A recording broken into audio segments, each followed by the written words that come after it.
بسم الله الرحمن الرحيم الحمد لله رب العالمين والصلاة والسلام على سيد الأنبياء والمرسلين وعلى آله وأصحابه أجمعين ومن تبعهم بإحسان إلى يوم الدين أما بعد فأعوذ بالله من الشيطان الرجيم بسم الله الرحمن الرحيم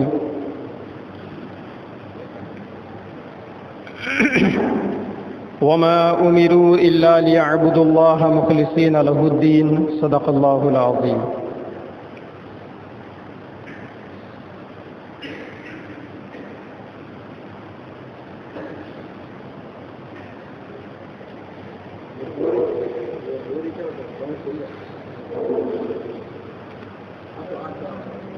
اللہ تعالیٰ نے ہر انسان کے اندر غیر معمولی کمالات اور بہت ساری خوبیوں کو پیدائشی طور پر ودیعت رکھ دیا ہے.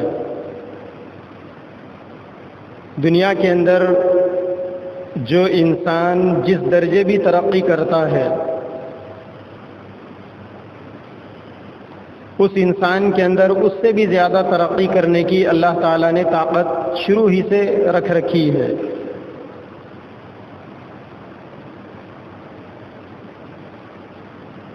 دنیا میں وہی لوگ ناکام ہوتے ہیں جو ہمت ہار جاتے ہیں یا پھر کوشش نہیں کرتے، ورنہ اگر انسان صحیح اعتبار سے کوشش کرے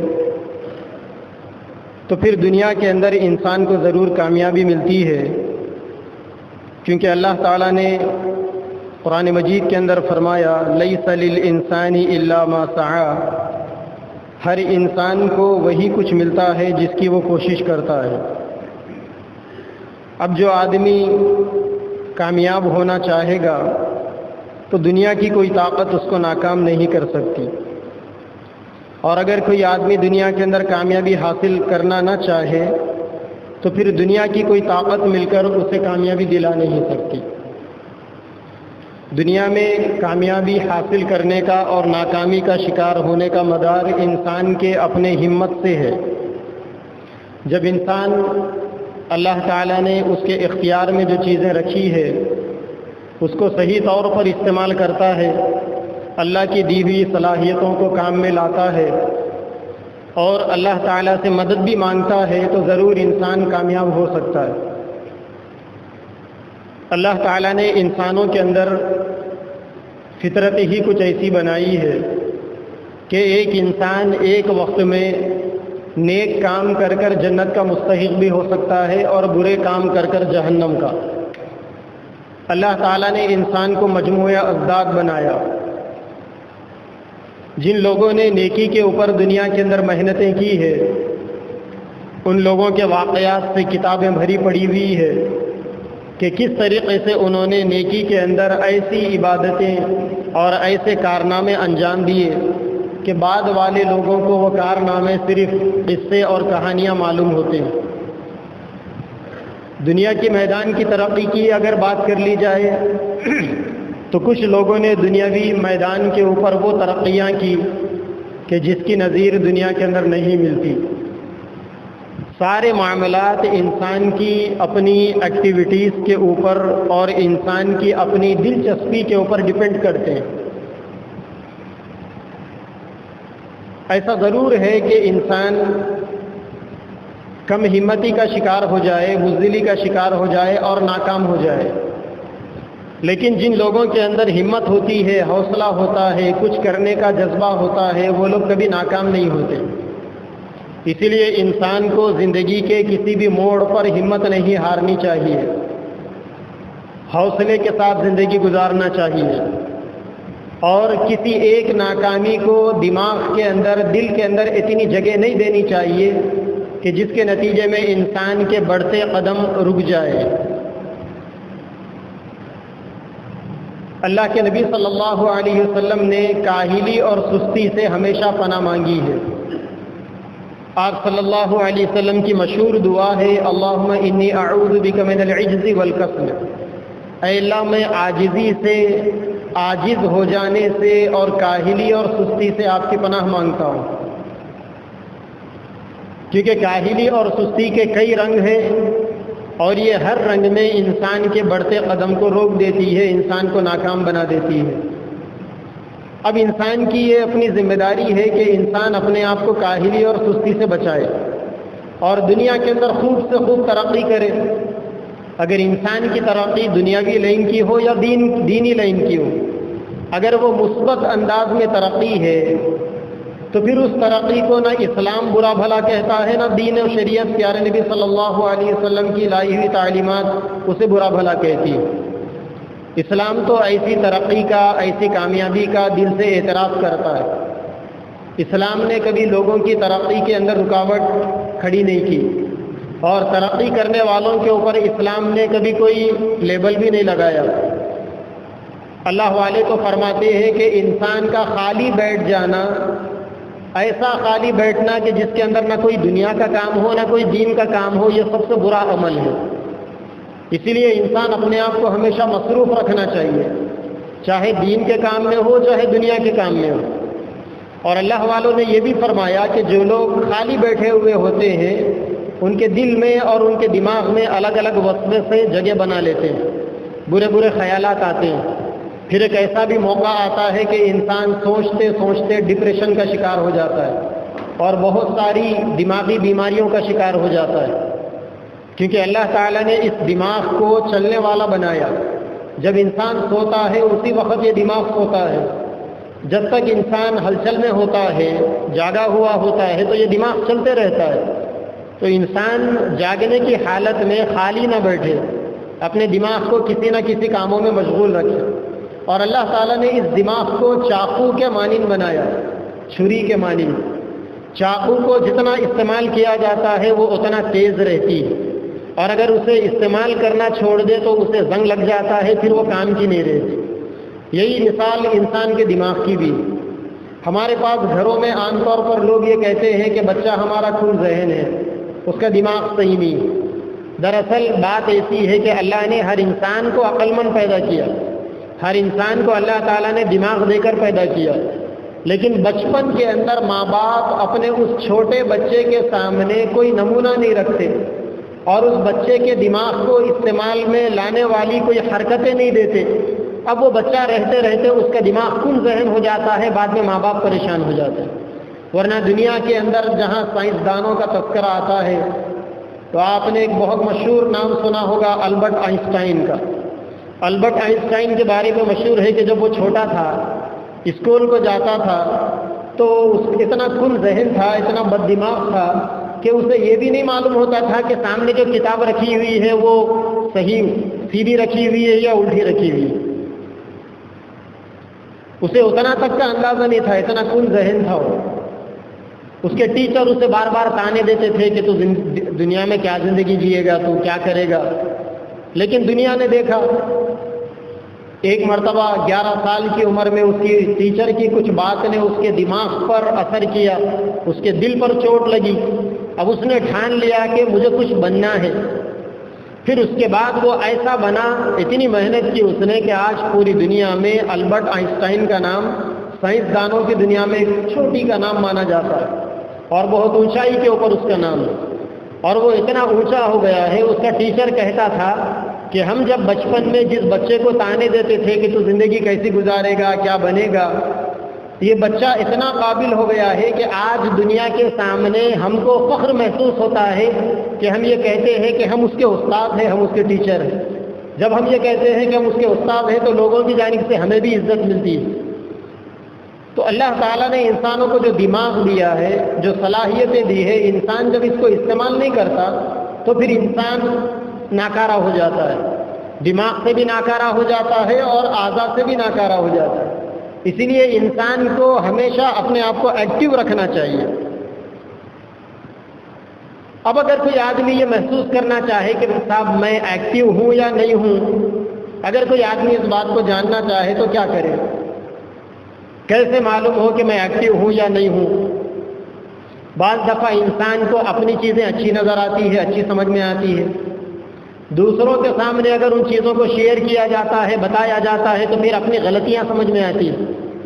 ایک آدمی اپنی مرضی سے ایک مکان بناتا ہے، کسی انجینئر کا پلان نہیں لیتا، اپنے دماغ میں جیسا پلان آیا وہ اپنے حساب سے بنا لیتا ہے، بعد میں کسی انجینئر کو یا کسی اپنے دوست احباب کو لا کر بتاتا ہے کہ دیکھو یہ مکان میں نے اپنے پلان سے بنایا ہے، ذرا دیکھو تو صحیح آپ کیسا ہے یہ۔ تو جب سامنے والے غلطی بتاتے ہیں، اس کے اندر نقص نکالتے ہیں، تو اسے سمجھ میں آتا ہے کہ واقعی مجھ سے یہ غلطی ہوئی، حالانکہ وہ غلطی اسے شروع میں سمجھ میں نہیں آتی۔ یہی حال اسکول میں پڑھنے والے بچوں کا ہے جو ایگزام لکھتے ہیں جا کر، جو بھی سوال آتا ہے اس کا جواب بچہ اپنے دماغ سے اس کانفیڈنس سے، اس یقین کے ساتھ لکھتا ہے کہ میں جواب صحیح لکھ رہا ہوں، لیکن جب وہ کریکشن ہوتا ہے یا ٹیچر کے پاس جب اس کی وہ بک جاتی ہے اور اس کے اندر غلطیاں نکالی جاتی ہے، تو اسے سمجھ میں آتا ہے کہ میرا دماغ ناکام تھا اور میرا جواب ناکام تھا، ٹیچر نے جو بتایا وہ بالکل صحیح تھا۔ تو انسان کو بعض دفعہ اپنی چیزیں اچھی معلوم ہوتی ہیں۔ یہی وجہ ہے کہ اللہ کے نبی نے فرمایا ایک ایمان والا دوسرے ایمان والے کا آئینہ ہے، یعنی جس طریقے سے انسان اپنے آپ کو آئینے کے سامنے کھڑا کرتا ہے تو اس کی غلطیاں آئینہ بتا دیتا ہے۔ چہرے کے اوپر اگر دھبے ہو تو آئینہ صاف چہرہ نہیں بتاتا، دھبے ہی بتاتا ہے۔ اگر کسی انسان کے چہرے پہ کالا رنگ لگا ہوا ہو اور آئینے کے سامنے ٹھہرے تو آئینہ کالا رنگ ہی بتاتا ہے، اسے سفید رنگ نہیں بتاتا۔ اور آئینے کی ایک خاصیت یہ ہے کہ جتنا ہے اتنا ہی بتاتا ہے۔ ایک آدمی کے چہرے کے اوپر 8-10 پمپلس نکلے ہوئے، پھنسیاں نکلے ہوئے ہیں، آئینے کے سامنے آپ ٹھہرو تو آئینہ 90-100 پھنسیاں نہیں بتاتا اور کم بھی نہیں بتاتا، جتنا ہے اتنا بتاتا۔ تو اللہ کے نبی نے ایک ایمان والے کو دوسرے ایمان والے کا آئینہ اس وجہ سے بتایا تاکہ ہم میں سے ہر آدمی دوسرے آدمی کا آئینہ بن کر اس کی خوبیاں بھی اسے بتائے اور اس کی خامیاں، اس کی کمزوریاں اور اس کے اندر جو غلطیاں ہیں وہ بھی اس کو بتائے تاکہ انسان اس کی اصلاح کر لے، اور خوبیاں بھی اتنی ہی بتائے جتنی اس کے اندر ہے، خامیاں بھی اتنی ہی بتائے جتنی اس کے اندر ہے۔ اگر کسی انسان کو ضرورت سے زیادہ خامیاں، غلطیاں بتائی جاتی ہے تو پھر انسان دماغی طور پر مفلوج ہو جاتا ہے اور وہ ایک قسم کی بزدلی کا شکار ہو جاتا ہے۔ اور اگر انسان کے اندر جتنی خوبیاں ہیں اتنی نہ بتا کر اس سے زیادہ اگر بتائی جاتی ہے تو پھر انسان اور کانفیڈنس ہو کر اپنے آپ کو بہت کچھ سمجھنے لگتا ہے، اور جس انسان کے اندر یہ آ جاتا ہے کہ میں کچھ ہوں، بس اسی وقت اس انسان کی ترقی کی راہیں ختم ہو جاتی۔ تو ہم میں سے ہر آدمی کو یہ دیکھنا ہے کہ میرے اندر کاہلی سستی ہے یا نہیں ہے۔ بزرگان دین نے قرآن و حدیث کی روشنی میں اس کی کچھ علامتیں بتائی۔ پہلی علامت تو یہ بتائی ہے کہ جو آدمی عبادتوں میں کاہلی سستی کرتا ہے وہ آدمی یہ سمجھ لے کہ میں واقعی کاہل اور سست انسان ہوں، اور جس آدمی کا عبادتوں میں دل لگتا ہے، چستی کے ساتھ، پھرتیلے پن کے ساتھ عبادتیں کرتا ہے، تو پھر وہ آدمی واقعی پھرتیلا ہے۔ دنیا کے اندر اس کے کامیاب ہونے کے بہت سارے چانسز موجود ہیں اگر وہ مسلسل محنت کرتا رہے۔ جو لوگ دنیا کے اندر جہد مسلسل کرتے ہیں، محنتیں کرتے ہیں، تو ان کی محنتیں رنگ لاتی ہیں۔ اور ایک کہاوت مشہور ہے کہ انسان جس چیز کو وقت دیتا ہے وقت اس کو وہی چیز دیتا ہے۔ جو انسان جس چیز کو وقت دیتا ہے وہ وقت اس کو وہی چیز دیتا ہے۔ ایک انسان ہے بزنس کے لیے اپنا پورا وقت دیتا ہے، پھر یہی بزنس آگے چل کر اس کی پہچان بن جاتی ہے اور وہ پوری دنیا کے بزنس مینوں میں اس کا نام آتا ہے۔ ایک انسان فل ٹائم پالیٹکس کرتا ہے، سیاست کرتا ہے، پھر وہ فل ٹائم پالیٹکس کرنا جو جس چیز کو یہ وقت دے رہا تھا وہی چیز اس کی پہچان بن جاتی ہے اور وہ بڑے بڑے عہدے پر پہنچ جاتا ہے۔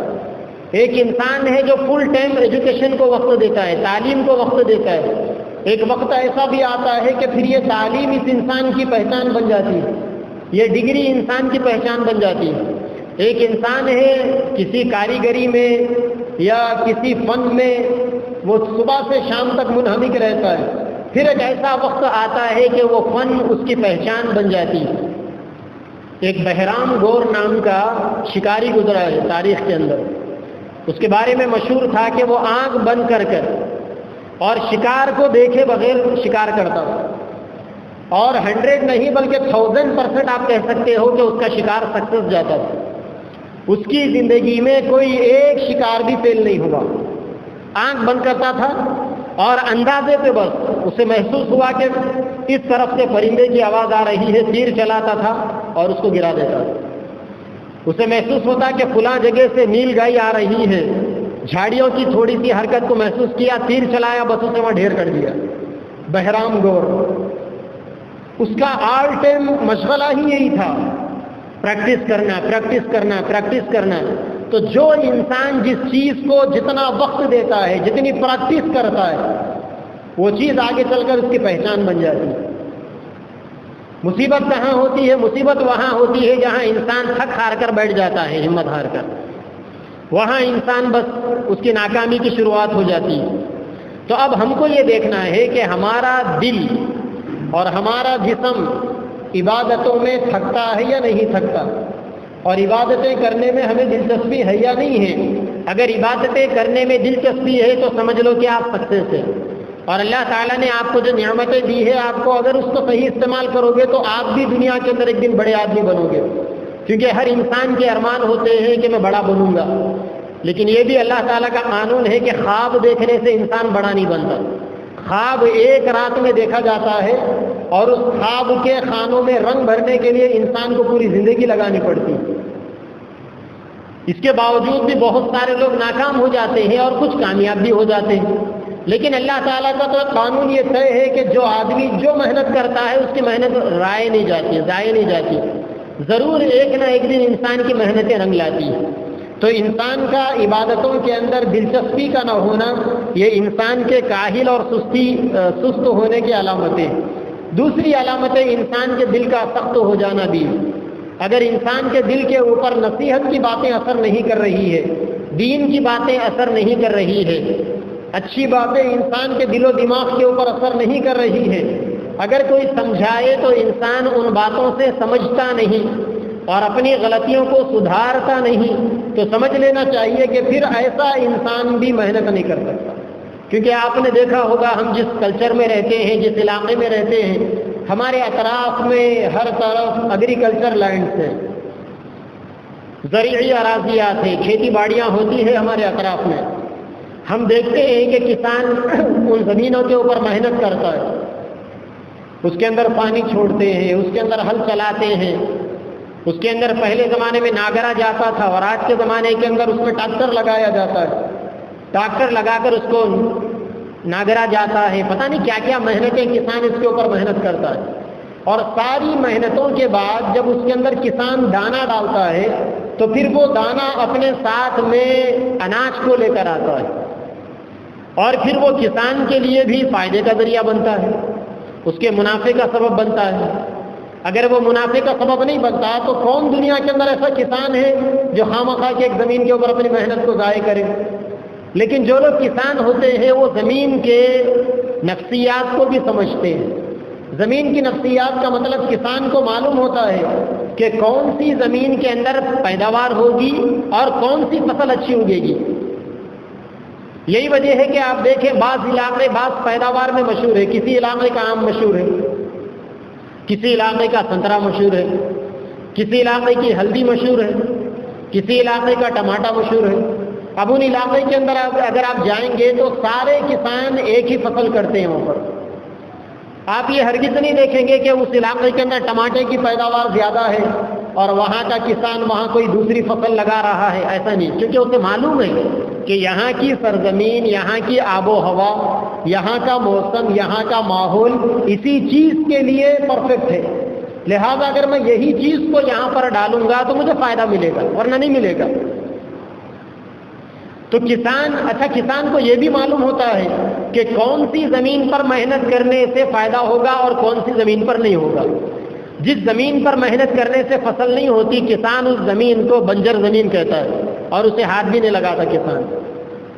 دوسرے بھلے ہی اسے ہاتھ لگائیں گے۔ جو نان ایگریکلچر لینڈ ہوتے ہیں، یا آج آپ دنیا کے نقشے پر جتنی بھی آبادیاں آپ کو ملے گی، ان میں سے 80% آبادیاں وہ ہے جو نان ایگریکلچر لینڈ تھی پہلے، کسان اس زمانے کے کسانوں نے دیکھا تھا کہ یہاں پیداوار کام نہیں کر سکتی، لوگوں نے وہاں گھر بنا لیے، کالونیاں بنا دیے، آبادیاں بنا دیے۔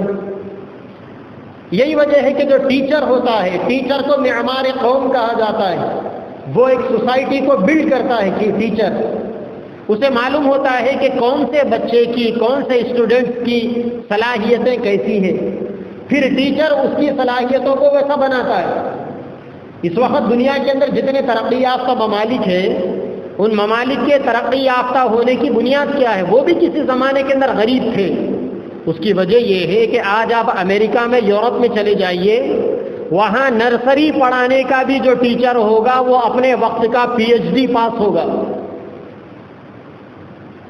یہ الگ بات ہے کہ ہمارے اس ملک کے اندر جو خواب دیکھ رہے ہیں پوری دنیا میں سپر پاور بننے کے، PhD کا بھی اگر کوئی پروفیسر ہوگا، اگر اس کی جانکاری لی جائے، تحقیق کی جائے، تو شاید اس کی بھی سرٹیفکیٹ ڈمی ہوگی۔ لیکن ان ممالک کے اندر چلے جائیے، نرسری میں، UKG میں، LKG میں، فرسٹ سیکنڈ کلاس پڑھانے کا جو ٹیچر ہوتا ہے، اس کی تنخواہ آپ کے اس ملک کے حساب سے لاکھوں میں تنخواہ ہوتی ہے، اور وہ بھی PhD کیا ہوا، اپنے فن کا ماہر ہوتا ہے، کیونکہ اسے معلوم ہوتا ہے کہ کون سی چیز کو کہاں سیٹ کرنا ہے۔ اور پھر ان بچوں کے اوپر ایسے ٹیچر محنت کرتے ہیں تو وہی بچے آگے چل کر ملک کا، دیش کا نام اور وہاں کا مستقبل روشن کرتے ہیں۔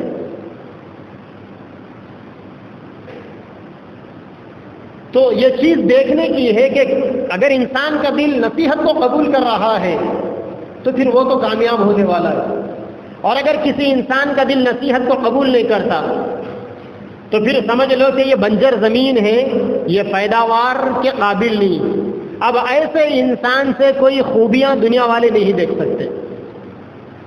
اسی لیے اللہ کے نبی نے جو دعائیں ہمیں سکھائی ہیں ان کے اندر ایک یہ بھی دعا ہمیں بتائی گئی، اللہم اجعلنا مفتاحا للخیر، اے اللہ ہمیں خیر کی چابی بنائیے۔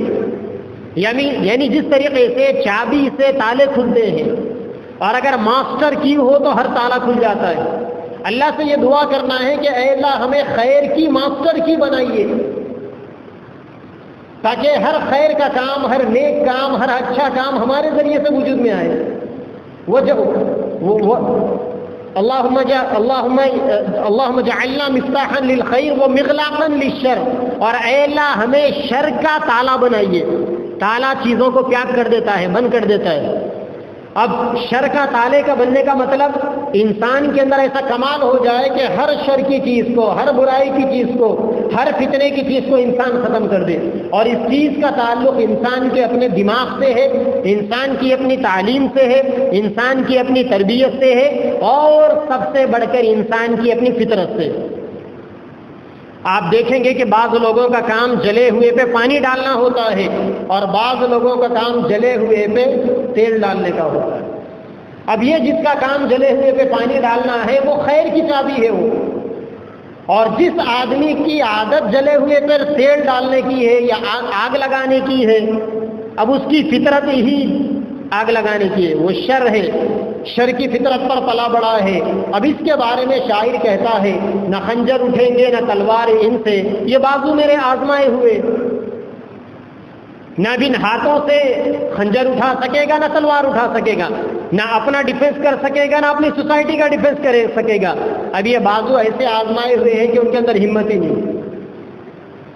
اگر ایسی کوئی چیز انسان کے اندر ہے تو تنہائیوں میں بیٹھ کر اللہ کے نبی نے فرمایا کہ اللہ سے دل مانگو، اثر قبول کرنے والا دل، اور ایسی نگاہیں مانگو جو نگاہیں انسان کو بصیرت دکھائے۔ اللہ کے نبی کی ایک دعا ہے، اے اللہ مجھے بصیرت والی نگاہیں عطا فرمائیے۔ بصیرت والی نگاہوں کا مطلب انسان جب چیزوں کو دیکھتا ہے اور انسان کے نگاہوں میں بصیرت آ جاتی ہے تو خود بخود انسان اس سے سبق لینا سیکھتا ہے۔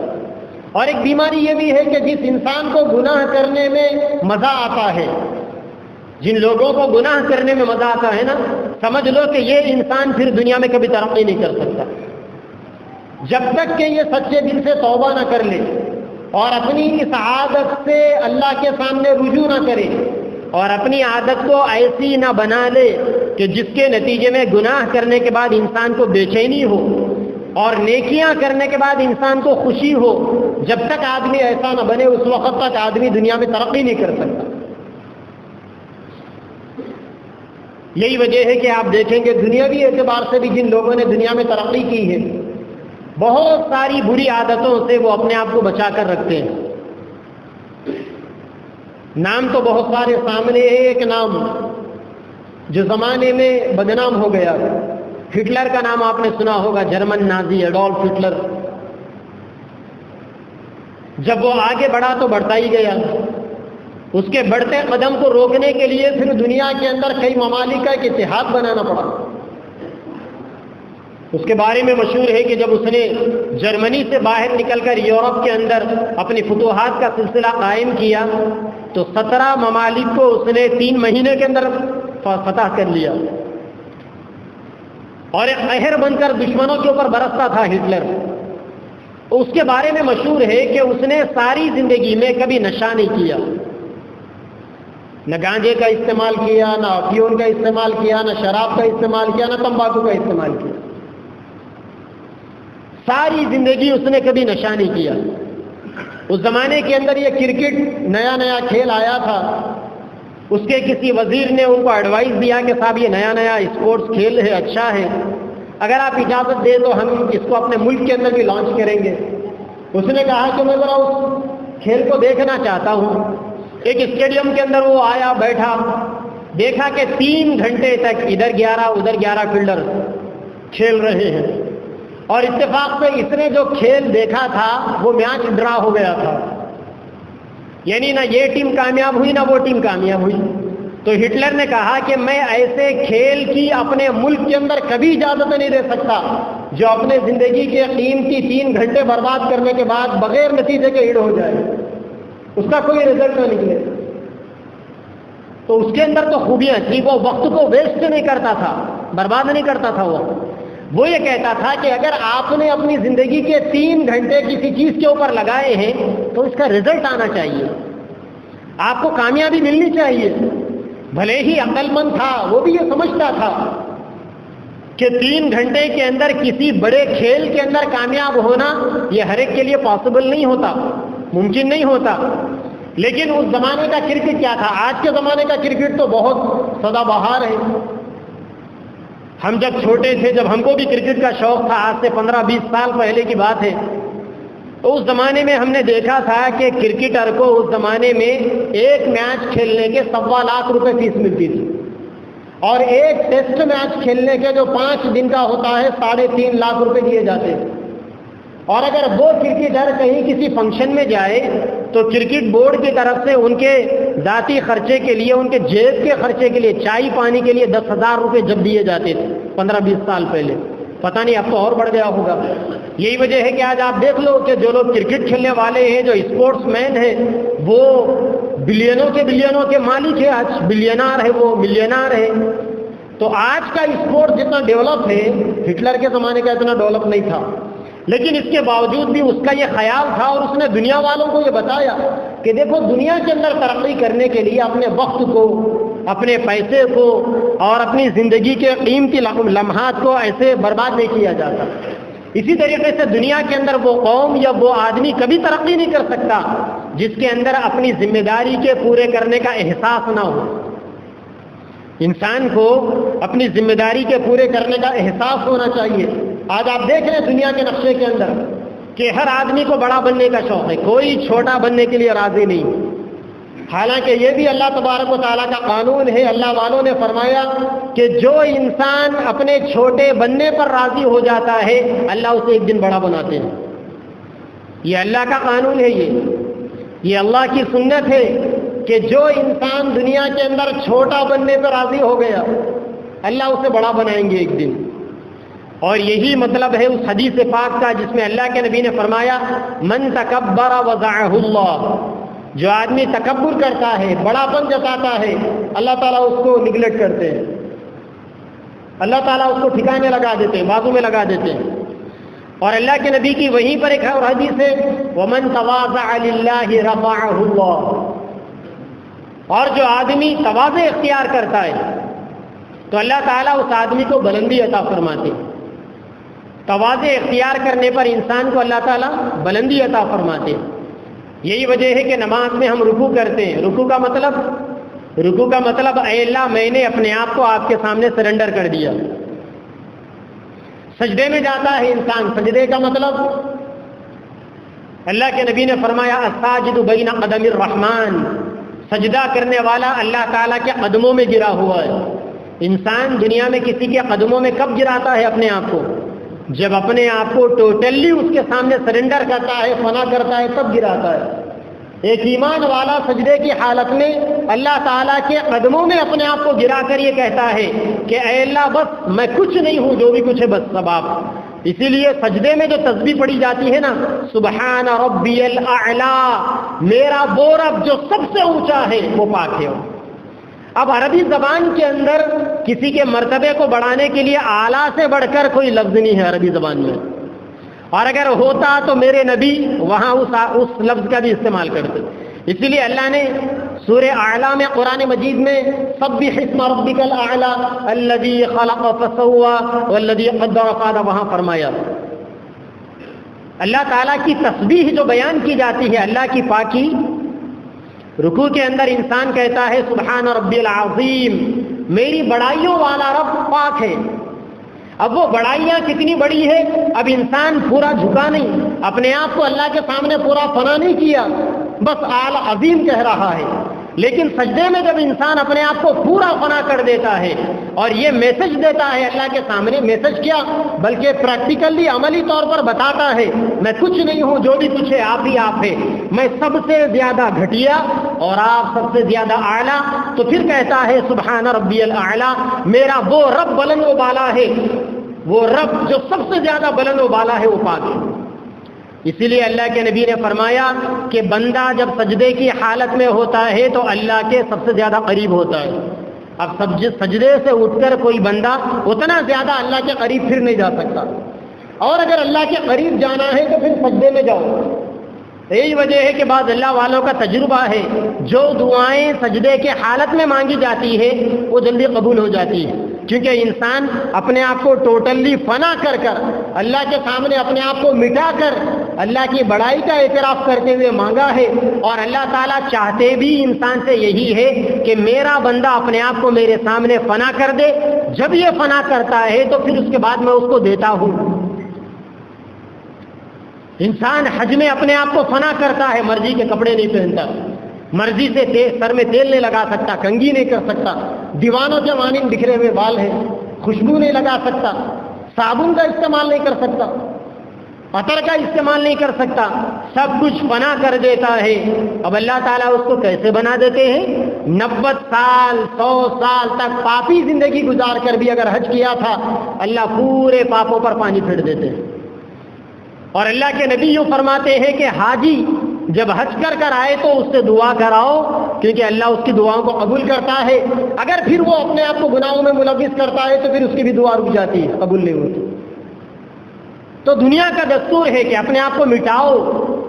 یہ جو لوگ دنیا میں بڑے بننے کا شوق ہے نا، جن کو میں بڑا بن جاؤں، میں فلاں بن جاؤں، میں یہ بن جاؤں، میں وہ بن جاؤں، کچھ نہیں ہونے والا ان سے. کیونکہ حدیث میں اللہ کے نبی کا ارشاد ہے کہ جس انسان کو بیٹھے جگہ لوگ ذمہ داری دیتے ہیں، اللہ تعالیٰ اس کے ذمہ دار بننے کے بعد اس کی مدد کرتے ہیں.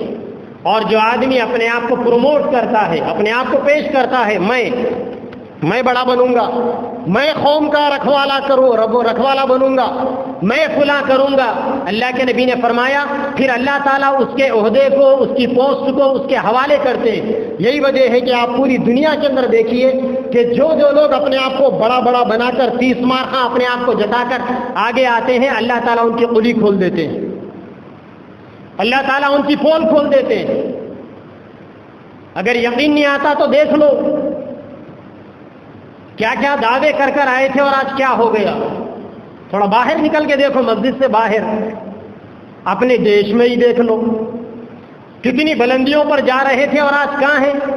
یہ جو لوگ بڑا بننے کے لیے آگے آتے ہیں نا، ان کے مقدر میں اللہ تعالیٰ کی طرف سے یہ بربادیاں لکھی ہوئی ہوتی ہیں.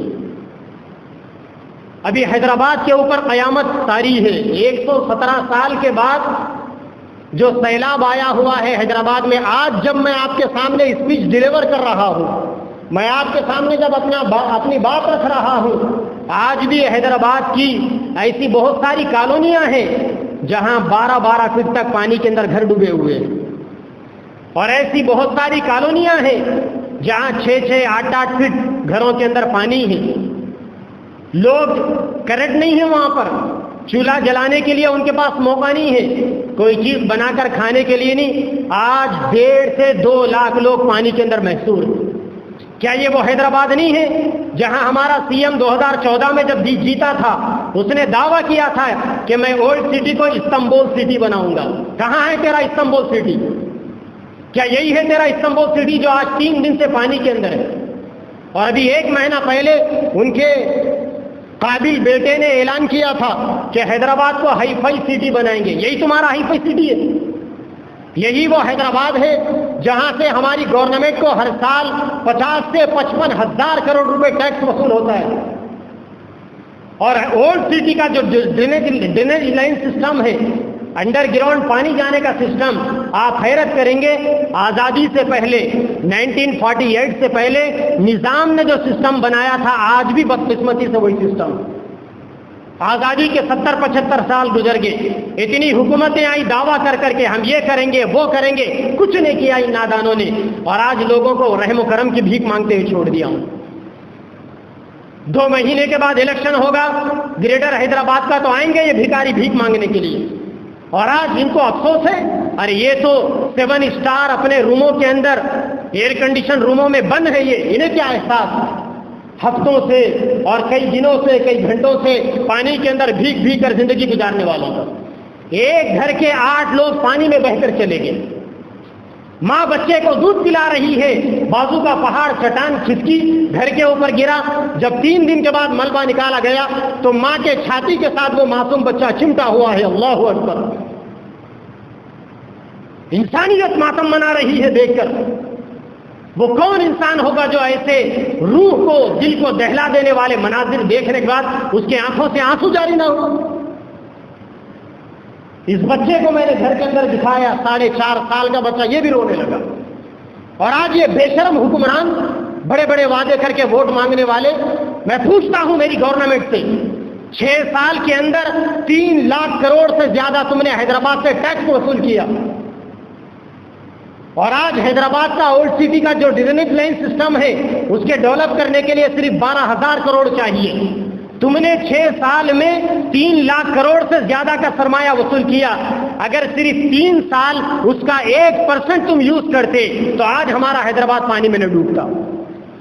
اور آج یہ چلی ہے گورنمنٹ ہمارے نظام کی یادگار کو، باقیات کو مٹانے کے لیے. ارے شکر ادا کرو اس نظام کا. کہاں ہے وہ فرقہ پرست اسٹیٹ کے حیدرآباد کے جو میرے نظام کے اوپر گالی گلوچ کرتے ہیں؟ 1908 کے اندر 1908 میں جب حیدرآباد میں فلوڈ آیا تھا، سیلاب آیا تھا، جس کو حیدرآباد کی طغیانی کے نام سے جانا جاتا ہے، 15,000 لوگ بہہ کر چلے گئے تھے اس میں. جب وہ سیلاب آیا تو نظام نے اپنے بڑے بڑے افسروں کو بٹھایا، مشورہ کیا. اس کے بعد نظام نے 2 ڈیم بنائے حیدرآباد میں، ایک عثمان ساگر، دوسرا حمایت ساگر. آج حیدرآباد کے لاکھوں لوگوں پر مرحوم نظام کا احسان ہے کہ اگر وہ ڈیم نہ بنتے تو آج پورا حیدرآباد بہہ کر چلے جاتے. سارا حیدرآباد 100-150 کلومیٹر آگے کرشنا ندی میں نظر آتا. انہوں نے وہ 2 ڈیم بنائے اور درمیان میں سے موسیٰ ندی بنائی، ایک طرف سے عیسیٰ ریور بنایا، اور اس کے ذریعے سے اس پانی کو آگے بڑھانے کا. لیکن ہماری یہ 70-75 سال کی حکومتوں نے اس موسیٰ ندی کو تک ڈیولپ نہیں کیا. لوگوں کے نام پر ووٹ مانگتے ہیں، ہمارے ٹیکس کے اوپر یہ پھلتے ہیں اور بڑے بڑے بلند بانگ دعوے لے کر سامنے آتے ہیں. نظام کے زمانے میں اولڈ سٹی میں 180 تالاب تھے. آج یہ پولیٹیشین لینڈ گرابر، اس میں سے صرف 20 تالاب بچے ہوئے ہیں. 160 تالاب کے اوپر کنسٹرکشن ہو چکا. کیا حکومت کی ملی بھگت کے ساتھ پورے حیدرآباد شہر میں 3,000 تالاب ہیں؟ ان 3,000 تالابوں میں 2,500 تالاب آج وہ ہے جہاں پر کالونیاں بچ چکی. آل انڈیا لیول کی جو بڑی مشہور نیوز چینل ہے NDTV، اس کی رپورٹ ہے کہ حیدرآباد کے اندر 28,000 28,000 غیر قانونی کالونیاں وہ ہے جو لینڈ گرابرز کی جانب سے اللیگل غیر قانونی پیپرز پٹھے وغیرہ بنا کر بیچی گئی اور وہاں کالونیاں بن گئی. حکومت وہاں نہیں آئے گی کیونکہ حکومتوں کو اس سے انکم ملتا ہے. یہ ووٹ مانگنے آئیں گے، کونی کو گڑ لگا کر آپ کو چٹائیں گے اور چلے جائیں گے. لوگوں کی بڑی عجیب حالت ہے، گھر میں کرنٹ نہیں آیا انورٹر لا لیں گے. لا اینڈ آرڈر کی خرابی ہے، گھر کی دیوار 2-4 فٹ اونچی اٹھا لیں گے. ارے ایسے مکرے مت بنو، ایسے مورکھے مت بنو، حکومتوں کے خلاف میں آواز اٹھاؤ. کانسٹیٹیوشن دیکھو، یہ تمہارے پبلک سرونٹ ہے، یہ تمہارے نوکر ہے. تم نے آواز اٹھانا بند کر دیا اور آج تمہارے زندگی کے لالے پڑے ہوئے ہیں. ابھی حیدرآباد کے اندر 72 ریلیف کیمپ بنائے گئے جہاں پر 1,10,000 لوگوں کو رکھ کر 3 ٹائم کا کھانا کھلایا جا رہا ہے. کون کھلائے گا انہیں؟ اور بڑی عجیب بات ہے، ہمارے چیف منسٹر خود کہتے ہیں کہ اس بارش سے 5,000 کروڑ کا نقصان ہوا اور کل اعلان کرتے ہیں کہ فی الفور امداد کے لیے 5 کروڑ روپے. ہے نہیں یہ نانسنس والی باتیں، ہے نہیں یہ مذاق والی باتیں. 5,000 کروڑ کا نقصان ہوا وہ خود کہتے ہیں. اور اس نقصان کی تلافی کے لیے وہ سینٹرل گورنمنٹ سے 6,000 کروڑ مانگتے ہیں، جن میں سے 1,360 کروڑ روپے انہیں نقد چاہیے اور وہ دیتے ہیں 5 کروڑ روپے. ارے 5 کروڑ روپے سے عالیشان تو محل آپ کا بیٹا بنایا ہے. کیا مذاق کر رہے ہیں آپ؟ تماشا ہو رہا ہے. لوگ کہتے ہیں مجھ سے کہ مسجدوں سے ایسی باتیں نہیں کہی جائیں. کیا میرے نبی نے نہیں کہا تھا کہ ظالم حکومتوں کے خلاف میں آواز بلند کرنا یہ سب سے بڑا جہاد ہے؟ کیا میرے نبی نے نہیں کہا کہ مظلوم کے فیور میں آواز اٹھانا یہ سب سے بڑی فریاد رسی ہے؟ کیا تاریخ دانوں نے، انسانوں نے یہ نہیں کہا کہ ظلم کے خلاف میں جتنا دیر سے آواز اٹھاؤ گے اتنا زیادہ تم کو ظلم سہنا پڑے گا؟ تماشا ہو رہا ہے. 5 کروڑ روپے ان کے چائے پانی کے خرچے کو نہیں آئیں گے. 5 کروڑ روپے سے یہ 30-40 بستیاں، جو بستیاں 8-8 فٹ 10-10 فٹ 12-12 فٹ پانی میں اب تک 3-3 دن سے 72 گھنٹوں سے ڈوبی ہوئی ہے، ان کے ریلیف کے لیے 5 کروڑ روپے دیں گے. یہ اللہ تبارک و تعالیٰ اجر عظیم عطا فرمائے صفا بیت المال والوں کو، جماعت اسلامی والوں کو اور مختلف نوجوانوں کو. اس سیلاب نے سیاست دانوں، پولیٹیشنوں کے چہروں کے اوپر پڑے ہوئے مکرو چہروں کو ہٹایا، ان کے چہروں کے اوپر پڑے ہوئے نقاب کو اٹھایا. اب وہاں کی جنتا کا یہ اختیار ہے کہ اب ان کے ساتھ آئندہ الیکشن میں کیا برتاؤ کریں گے کریں. الحمدللہ ہماری جمعیت العلماء ہر بستی میں جا کر، ہر مکان تک جا کر، ڈور ٹو ڈور جا کر پریشان حالوں کی مددیں کر رہی ہیں. 20,500 مکانات کے اندر پانی آیا، جن میں 1,400 مکانات وہ ہے جو بالکل تباہ ہو چکے. اب ان کا کوئی مستقبل نہیں، کوئی فیوچر نہیں ان مکان والوں کا. آج ان کو کھلانا ہے، پلانا ہے، ان کا سہارا بننا ہے، ان کے کاروبار کو اٹھانا ہے اور رہنے کے لیے انہیں سایہ دینا ہے. جمعیت العلماء کا یہ ہمیشہ دستور رہا. الحمدللہ جمعیت العلماء نان پولیٹیکل آرگنائزیشن جس نے اس ملک سے انگریزوں کو بھگایا اور اس دیش کو آزادی دلائی. جمعیت العلماء جس علاقے کے اندر بھی سیلاب آتا ہے، لوگوں کی املاک کا، کاروبار کا، گھروں کا نقصان ہوتا ہے، جمعیت جاتی ہے، بھوکوں کو کھانا کھلاتی ہے اور بے سہاراؤں کے لیے مکان بنانے کا انتظام کرتی ہے. جمعیت العلماء آندھرا اور تلنگانہ کی جانب سے بھی حیدرآباد کے اس فلوڈ متاثرین کے لیے ریلیف کا کام ہو رہا ہے. آپ سے بھی گزارش ہے، ابھی جمعہ میں بھی دستی فنڈ ہوگا، مختلف نمازوں میں بھی دستی فنڈ ہوگا. آپ سے بھی گزارش ہے کہ اس دستی فنڈ کے اندر بھرپور جمعیت العلماء کا تعاون کرے، مدد کرے اور جب بھی بعد میں بھی موقع ملے اپنے اپنے علاقے کے جمعیت کے ذمہ داروں کے پاس جائے. میں یہ اپیل صرف مٹپلی والوں کے لیے نہیں، ضلع جگتیال والوں کے لیے نہیں، ریاست تلنگانہ والوں کے لیے نہیں اور صرف ہندوستان والوں کے لیے نہیں، بلکہ پوری دنیا کے لوگوں سے میں اپیل کرتا ہوں کہ حیدرآباد کے یہ متاثرین ہیں. حیدرآباد وہ فرخندہ شہر تھا، پوری دنیا کے اندر جہاں کہیں بھی کوئی مصیبت آتی تھی سب سے پہلے ہمارے حیدرآبادی بھائیوں کا تعاون وہاں تک جاتا تھا. آج حیدرآبادی بھائی خود پریشانی کے اندر ہے اور ساری دنیا کے مخیر حضرات کو ان کی نگاہیں للچائی ہوئی نظروں سے دیکھ رہی ہے اور امیدوں سے وہ دیکھ رہے ہیں کہ دنیا بھر کے بھائی ہماری بھی مدد کریں گے تو ہمارے بھی پیٹ کے اندر کھانا آئے گا، ہمارے بھی سر چھپانے کا کوئی انتظام ہوگا۔ سارے لوگوں سے گزارش ہے کہ اللہ کے واسطے حیدرآباد کے ان سیلاب زدگان کے لیے اللہ سے دعا بھی کریں، تنہائیوں کے اندر دعائیں کریں، نمازوں کے بعد دعائیں کریں، اور ان کی ہر ممکنہ مدد کے لیے ہم سے جو کچھ ہو سکتا ہے ہم دیں گے۔ اللہ تعالیٰ کے نبی کا ارشاد ہے، تم زمین والوں پر رحم کرو، آسمان والا تم پر رحم کرے گا۔ زمین والے سارے کے سارے اللہ کا خاندان ہے، جو لوگ اللہ کے خاندان کے ساتھ میں ہمدردی کریں گے، نیکی کریں گے، اللہ تعالیٰ بھی ان کے ساتھ ہمدردی کریں گے، نیکی کریں گے۔ اللہ تعالیٰ ہم سب کے جذبات کو قبول فرمائے۔ اور حیدرآباد کے اور مہاراشٹر میں بھی ابھی سیلاب چل رہا ہے، بہار کے پٹنہ میں بھی سیلاب ہوا ہے، گویا اس وقت پورا دیش ہمارا اور دیش کی مختلف ریاستیں سیلاب کی لپیٹ میں ہے، لاکھوں لوگوں کی جانیں خطرے میں ہے۔ اللہ تعالیٰ سب کی مدد فرمائے، اللہ تعالیٰ اپنے بندوں پر رحم کا معاملہ فرمائے، کرم کا معاملہ فرمائے، خصوصی فضل کا معاملہ فرمائے، اور جن لوگوں کو اللہ تعالیٰ نے جو کچھ دیا ہے دل کھول کر تعاون کرنے کی توفیق عطا فرمائے۔ وآخر دعوانا ان الحمد للہ رب العالمین۔